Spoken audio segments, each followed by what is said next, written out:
पी पी के भंगिया ना, पी पी के भंगिया ना गे मैया, पी पी के भंगिया ना। कैसे तनी ताली बजेबू तना अच्छा लगी। प्रेम से बोलिए शंकर भगवान की। आ भोला कैलन बारा डरा मागे मैया, पी पी के भंगिया ना।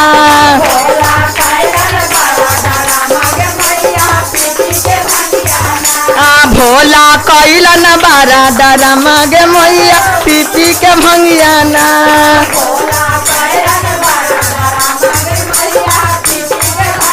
पी पी के भंगिया ना गे मैया, पी पी के भंगिया ना हो।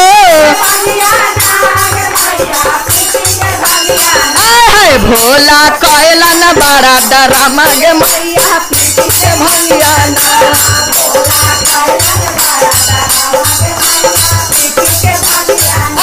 भोला कैलन बारा डरा मागे मैया, पी पी के भंगिया ना।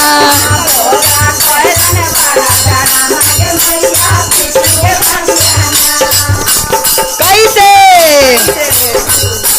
सब कोई के दिलन भोला कोठा अटारी, सब कोई के दिलन भोला कोठा अटारी। अरे कोठा अटारी मैया कोठा अटारी, पी पी के भंगिया ना गे मैया, पी पी के भंगिया ना।